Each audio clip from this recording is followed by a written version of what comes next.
Alright, ladies and gentlemen, today we're doing WrestleMania 31 review, and ladies and gentlemen, this pay-per-view was spectacular, fun, over the edge, crazy entertainment. I have to say, if they did everything wrong at this event, the one thing they did right was the main event. That World Championship match was spectacular. I'm going to go into a little bit more depth about this match, but to start things off, I'm going to start from the top of the list of matches on the card all the way to the bottom. So starting off, first match of the night on the pre-show was the tag team title match. Fatal 4-Way. Tyson Kidd and Cesaro retained their championships against the New Day with Kofi Kingston and Big E Langston, with Xavier Woods, Los Matadores, and so forth. They beat those tag teams, beat them, and thank God, and the Usos as well. Usos are about the only tag team I would say were worthy enough to beat them, but I didn't want to see the tag titles get switched back to the Usos. I thought that would be retarded. Thankfully, they did the right thing and stuck it on Tyson Kidd and Cesaro. So, decent match, wasn't too bad and shabby. The next one was a wasted out piece of crap, Andre the Giant Memorial Battle Royal, which unfortunately, in my opinion, should be looked at as something valuable to the company for a young upcoming superstar to make something out of themselves like the King of the Ring used to be. Unfortunately, that's not the case, and Big Show won this match. This match absolutely sucked. Didn't even bother watching it. As you guys may have known, if you guys have seen the WrestleMania prediction, as well as the WrestleMania review on WrestleMania 20, me and my friend Matthew were actually doing that review while the pre-show was going on for that Battle Royal. So it wasn't all that big of a deal. Didn't miss much out of that at all. So we got into the actual card itself. The ladder match and for the Intercontinental Championship. And the right guy won. Daniel Bryan won the Intercontinental Championship. Fantastic match. Some decent spots. The only thing I didn't like about this one spot on this match was Daniel Bryan and Dolph Ziggler bashing each other's heads in like battering rams was a little ridiculous. I thought it was kind of silly. But still, overall, great match. Say it was a 3 out of 5 star match. And I think it was great that they had Daniel Bryan win the championship despite the fact he wasn't in the main event.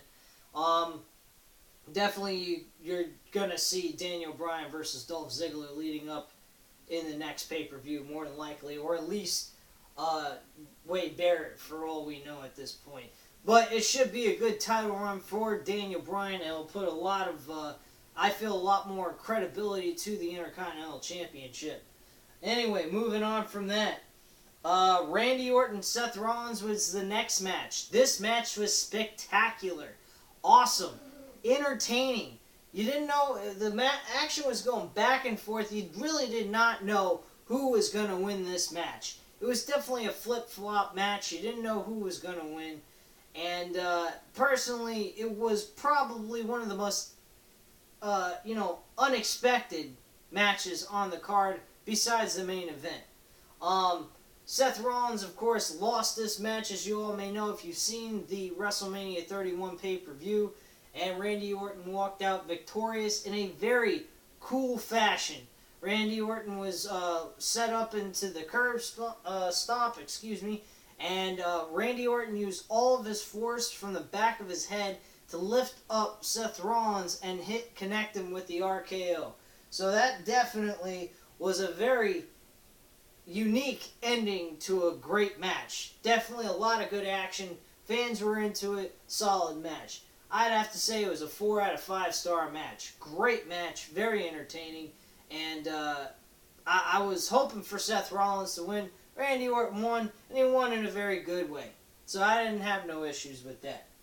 The next match was Triple H and Sting in a no disqualifications match. One thing I really found awkward about this is when did they ever mention a no disqualifications match? I mean, it would have been entertaining. It would have been good for the audience to know that ahead of time before we started seeing the DX members coming out and getting involved in this match. It was very, it was like on the fly. They just decided, oh, this is no disqualification match. No, man. You are supposed to go ahead and have the audience know exactly what the freaking match is going to be before it happens. That's just so stupid. That's like going ahead and going ahead cheating, not getting disqualified, then the other guy gets disqualified for cheating. It's just ridiculous. It doesn't make any sense. But overall, very fun, entertaining match. Enjoyed every second of it. The entrances were spectacular. I thought it was absolutely insane, Triple H's entrance with the whole Arnold Schwarzenegger and Terminator Genesis sequence going on, leading him into the ring. I thought that was amazing, especially when they were scanning through the audience trying to find Sting. And I personally think that was really funny. And then having Arnold Schwarzenegger say, it's time for termination, it's time to play the game, whatever the heck he said word for word, I don't remember. Unfortunately, Triple H did win this match with the sledgehammer. Sting was trying to hit the Stinger Splash on Triple H, and Triple H, while he was in midair, hit him with the sledgehammer.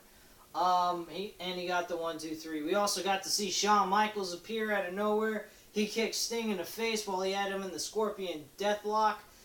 So that was a pretty cool sequence. I was really afraid Sting was going to lose because of that, but he still lost. I was very disappointed in that. That really kind of brought me down a little bit on the show. Match itself was great. The winner, I didn't particularly like. I thought that was really ridiculous. Plus, they had the NWO involved. That was insane. I don't even understand why the hell they were in this match.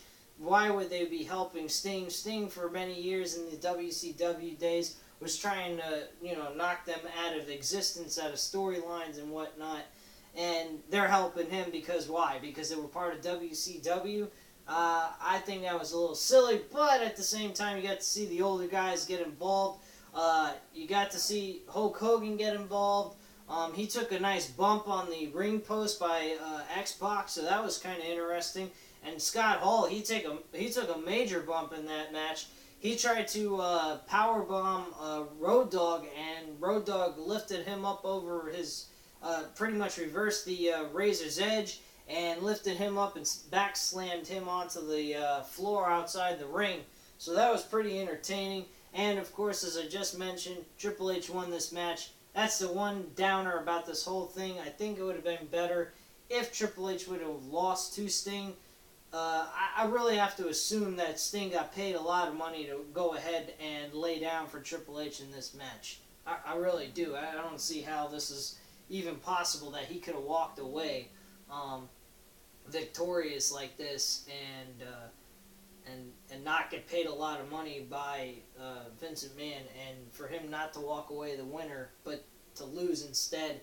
He had to take a lot of money for this to do something like that, but that's not here or there. Anyway, final result, my rating on this match is a 3.5 out of 5. I would give it a 4 if the fact that Sting would have won the match, but it was a very big downer to me. I kind of got a little disappointed and a little down about the pay-per-view from that point, but things started to pick up and get a little better from there until the main event. The next match after that was the Divas match, the tag team match with AJ Lee and Paige, defeating the Bella Twins. Decent match. It was a decent 5 to 10 minute match. Wasn't too shabby. I'd say it was a 3. I wasn't too down on this match. It was decent enough. Like I just said, it's like a 3 out of 5. I don't think it was too bad at all. It had some pretty good spots, some pretty good moves and things and whatnot. Not too many botches either. It was pretty entertaining and good stuff. The next match was the United States Championship with John Cena and Rusev, and of course John Cena walked away defeating Rusev. John Cena displayed some interesting moves in this match. One that I remember particularly well was him jumping off the middle rope and then landing next to Rusev, grabbing him around the neck and doing a Stone Cold Stunner. unbelievable freaking move that John Cena did in that match. That was probably the most surprising move I ever seen John Cena ever do in his career. I mean, that was very creative, very neat. I mean, it was shocking to me. It did have a kind of flat ending, in my opinion. I don't think it had the ending it really needed for it to be really, really great. I think it had the potential to be great, but its ending was just not as good as it should have been. It just was kind of flat to me. It was kind of, regular ending, nothing too spectacular. But then comparing it to what they built Rusev up into, it kind of leaves a stale taste in your mouth. It really is not that great of an ending. But it was still a good match nonetheless. So I have to say it was like a 3.5. Not too shabby, not too bad. So definitely, I'm going to lean more towards a 3.5 because some of the moves that John Cena did in this match were out of character for him mostly. And I definitely had to say it was a decent match and a lot of fun to watch. So I wasn't too disappointed with this match whatsoever. The next match, Undertaker and Bray Wyatt. Let's be real with ourselves. Undertaker has had way better matches. Last decent match he's had was 2 years ago against CM Punk. Since then, he has not really had a really spectacular match with anybody. I mean, he's just really, with Brock Lesnar and Bray Wyatt, his matches have been kind of bland. They're not that exciting. They're not that fun to watch anymore. I think it might have something more to do with age than anything else. I don't think it's his wrestling capabilities. I highly doubt that. He's had many stellar, great matches before. And, so personally I think that it was definitely a good match nonetheless. Decent, I'd say it was a solid 3. So it wasn't too shabby at all. I do wish, though, it was a bit better than it was. But, hey, it is what it is. I mean, Undertaker's an old guy. Bray Wyatt, he seems like if he ain't placed with the right guy at times, he can't really put on a 5-star match. Like, Daniel Bryan, he did great with. The Shield, he did great with his faction that he had in last year. He had some really decent matches. He did have a good match with Chris Jericho last year. Not the first one, but the one at SummerSlam. That was a good match that they had together. So, I mean, those matches were not exactly... The match that he had with Undertaker wasn't what I call a great match by Bray Wyatt either. It was a solid match, nonetheless. I can't say it was horrible. It just was slow. It didn't have a lot of momentum picked up in the match, not even near the end. It just, it just kind of had a normal feel to it, nice flow, but nothing too extravagant about it that made it that interesting to jump up and say, holy shit, or anything like that. It was just a normal, average Joe match. So, again, it's a 3 out of 5-star match. I say it's not too bad, but it could have been a whole lot better than what I was expecting. I was expecting a really good match. And it just kind of was, bland, regular, ordinary match. It wasn't bad, but it could have been better. The next match, though, before the main event, we also, actually, the main event was, this promo was actually before that. I'm sorry to go out of order here. We had The Rock, Triple H, and Stephanie McMahon in the ring. She was talking a lot of shit, Stephanie, about the WWE audience, and that it was because of them that got 76,000 fans in the audience to watch this pay-per-view. And I just was like, feeling like, wow, these people are freaking insulting to their audience. What the hell is wrong with these people? Can't they just at least for one moment just be out of their character and be themselves? Or is that really themselves? Is that how they really feel about their own audience that watches their stuff and give them money for us to watch their shit? I mean, that's a little insulting. Rock comes out, he puts his name in there, he starts talking shit. Stephanie McMahon slaps him in the face because he refuses to leave. She tells him to get the hell out, and he walks out, and you're like, whoa, wait a second, what the hell? Really? He's going to walk out of the stadium without doing anything. This ain't The Rock. This is fucked up. Then he goes to Ronda Rousey. Then the shit got really good. Rock went ahead and said some funny shit to Stephanie. If you keep running your mouth about Ronda Rousey, she's gonna take your lady part tubes and start using them as jump rope. I forgot what the tubes were called. I forgot. My bad, guys. Anyway, I hope that doesn't fuck me up here. Anyway, so yeah, they go ahead, they shoot the shit, and a brawl breaks out between Rock and Triple H. Triple H says, I don't want to hear you start saying any more shit about my wife. This is BS, so cut it out. And he goes, oh, don't worry, Triple H. I ain't going to say one more word. And he punches Triple H in the face. Brawl goes out. They start kicking ass. Ronda Rousey gets near Triple H, grabs him by the arm, flips him over her body, and he goes on the mat and out the ring. And she looks like she's getting ready to put Stephanie McMahon in an arm bar, but she just kind of hurts her arm a bit and throws her out the ring, and that's the end of that. That was really cool. I think that's probably a build-up for a Rock Triple H match at Wrestlemania 32. So that should be a pretty interesting match to watch next year, possibly, if that does happen. I think they should have Stephanie McMahon and Ronda Rousey involved in this, like a tag team match. I think that would be really cool as shit. Than just a regular Rock Triple H match. I think they've already done this before. Why do it now in today's generation?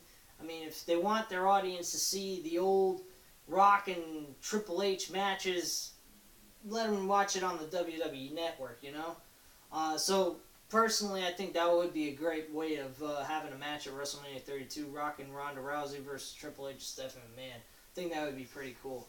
But anyway, moving on to the main event, because this is probably the best match ever in WrestleMania history, outside of a few other matches that have come before this. But this was an instant classic. Before I get into this, my rating on this was a 5 out of 5 star match. I don't care what anyone says, this was my favorite match on the whole card. It stole the show, and me personally, I had a gut feeling that this match was going to steal the show. I had a feeling they were going to put a lot of effort and a lot of work into this, and that's exactly what they did. Basically, it was your whole outlook on this was Brock Lesnar doing what he did to John Cena to Roman Reigns this time at WrestleMania. A lot of good spots. Roman Reigns, though, he did some good damage on Brock Lesnar. He gave him a cut and a bruise on his cheekbone. He went ahead and he smashed Brock Lesnar's skull into the ring post, making him bleed all over the place. Roman Reigns had a bloody mouth, I think, and also a little bit of blood coming out of his nose, possibly. It was definitely, they looked bumped up, bruised out. They were hurting left and right. It was definitely, it looked like a realistic fight. It didn't look like a script, even though you knew it was scripted. But it was awesome. Those two guys were, Brock Lesnar was doing most of the destroying. Roman Reigns got me going, oh shit, you're really going to win this fucking match with a Superman punch and a spear. He got 4 Superman punches, I think, and probably 4 or 5 spears, and he managed to not win. Something they did that was completely unbelievable, never done before. It's been done by Edge, but after the match, they're both wounded and beaten up to death, and then Seth Rollins comes out of nowhere and puts himself into the match. I'm sitting there talking to my friend Matthew. I'm saying, wait a second, this is the match is still going on. He can't just put himself in the match. The match hasn't ended yet. He can only do that after the match is over. But as you all know, based on the contract that they created with this storyline with the briefcases, you can cash in at any time, any place. So, I guess, apparently, that's a loophole to allow himself into the match. Now, granted, even though he was in this match, I still believe Roman Reigns was going to win. He wasn't going to beat Brock Lesnar by pinfall. He was going to beat Seth Rollins. They surprised me once again.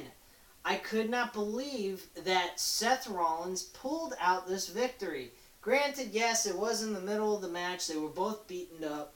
It was a typical heel move, but still, he put a lot on the line too. He could have risked his opportunity becoming world champion and wasting his opportunity with that briefcase if he would have been pinned by Roman Reigns or Brock Lesnar.